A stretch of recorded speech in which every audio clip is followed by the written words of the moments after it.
Hello, welcome to my channel home made healthy delights. ఈరోజు నేను చేసేది బీరకాయ పచ్చడి.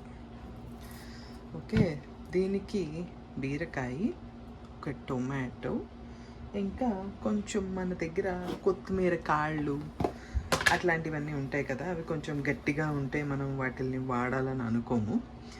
ఇవన్నమాట, ఇవన్నీ వేసి మనము బీరకాయ పచ్చడి చేద్దాం. ఫస్ట్ దానికి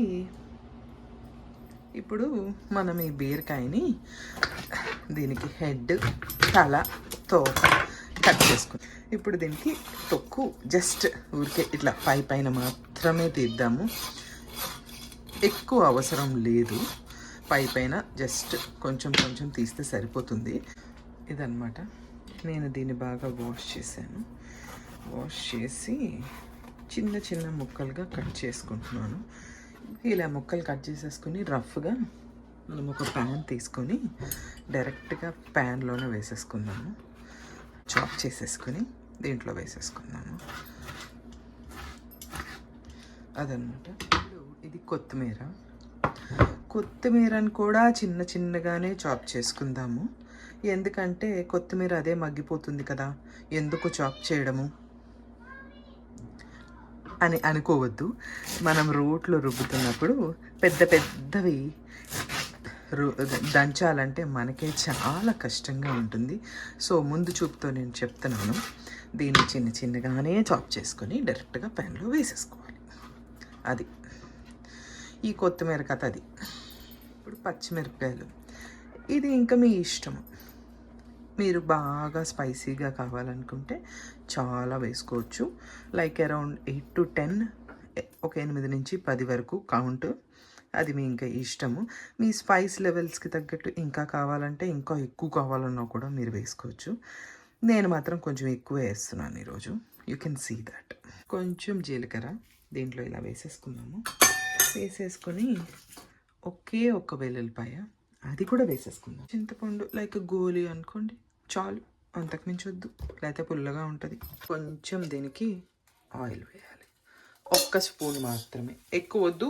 ఎక్కువ వేస్తే వేస్ట్, అనవసరంగా ఎందుకు, మనం ఎలాగో ఆయిల్ తగ్గించాలని అనుకుంటాం కదా, అదనమాట ఇక్కడ. దానికి మంచిగా ఫ్రై అవ్వనివ్వండి. బాగా ఆయిల్లో మంచిగా ఫ్రై అయితే టేస్ట్ చాలా బాగుంటుంది, లేకపోతే పచ్చిగా ఉంటుంది. ఇప్పుడు ఒకసారి మనము ఈ బీరకాయ పచ్చడి, మనం ఈ బీరకాయ ముక్కలు బాగా మగ్గాలని చెప్పి మూత పెట్టాం కదా, ఈ మూత ఓపెన్ చేసి చూసుకుంటే ఈ బీరకాయ ముక్కలు బాగా మగ్గిపోతాయి. అంతా మగ్గిపోయింది, ఇంకేం లేదు. సో ఇప్పుడు ఎవరైనా కావాలనుకుంటే దీన్ని బాగా వాటర్ ఇంకిపోయే వరకు ఉంచుకోవచ్చు స్టవ్ మీద. లేదనుకుంటే ఇప్పుడే స్విచ్ ఆఫ్ చేసి పక్కన పెట్టేయచ్చు, ఆరనివ్వచ్చు. ఇది చూసారు కదా, ఇది బాగా నీళ్ళన్నీ ఇంకిపోయినాయి. ఇప్పుడు దీన్ని స్టవ్ స్విచ్ ఆఫ్ చేసేసి పక్కకు పెట్టేసుకుందాం. ఇది ఆరనివ్వాలి కదా, మనం రోట్లో దంచుకోవాలి కదా, అందుకని కొంచెం ఆరిస్తే సరిపోతుంది, ఎక్కువ అక్కర్లేదు. మిక్సీలో వేసుకోవాలనుకునే వాళ్ళు మాత్రం కంప్లీట్గా పూర్తిగా చల్లారే వరకు ఉంచాలి. రోట్లో వేసుకునే వాళ్ళకి అంత అక్కర్లేదు. దీంట్లో కొంచెం సాల్ట్, కొంచెమేనండి, ఎక్కువ కాదు, కొంచెం సాల్ట్, మళ్ళీ కొంచెం షుగర్, చాలా కొంచెం, లేదా చిన్న బెల్లం ముక్క, పించ్ అంతే, ఎక్కువ కాదు, పించ్. ఇప్పుడు దీన్ని దంచుకుందాము. ఇలా కచ్చాబచ్చాగా దంచుకోవాలి. ఆ ముక్కలు నోటికి తగులుతూ ఉంటాయి, అది టేస్ట్ చాలా బాగుంటుంది. ఇలా కచ్చాబచ్చాగా దంచుకోవాలి. అదే మిక్సీలో వేసుకునే వాళ్ళు అయితే పల్స్ మోడ్లో 1-2 సార్లు అట్లా తిప్పండి. మరీ పేస్ట్ అయిపోతే అస్సలు బాగుండదు. ఈ రోట్లో వేస్తేనే టేస్ట్ చాలా బాగుంటుంది. మ్యాక్సిమం ఇలానే ట్రై చేయండి. రోటి పచ్చళ్ళు రోట్లో వేస్తేనే బాగుంటుంది. అదనమాట. దీనికి ఇప్పుడు మనం మంచిగా తాలింపు వేసుకోవడం అన్నమాట. స్టవ్ ఆన్ చేసుకొని తాలింపు పెట్టుకుందాం. ఇప్పుడు కొంచెం ఆయిల్ వేద్దాము, ఎక్కువ అక్కర్లేదు, కొంచెం ఆయిల్. మళ్ళీ పోపు దినుసులు, ఎండుమిరపకాయలు, ఎండుమిరపకాయలు వేసుకున్నాక కొంచెం జీలకర్ర, కొంచెం శనగపప్పు, కొంచెం మినప్పప్పు. ఇది టేస్ట్ బాగుంటుంది. తాలింపులో మినపప్పు వేస్తే టేస్ట్ చాలా బాగుంటుంది. అస్సలు స్కిప్ చేయొద్దు. ఇది ఆవాలు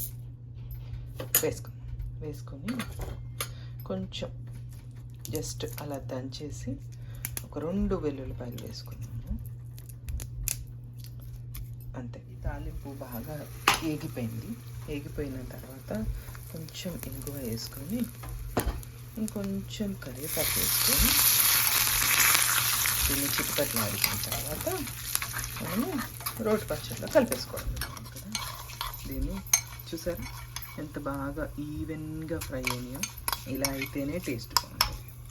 దీంట్లో వేసేసుకొని కలిపేసుకోవడం.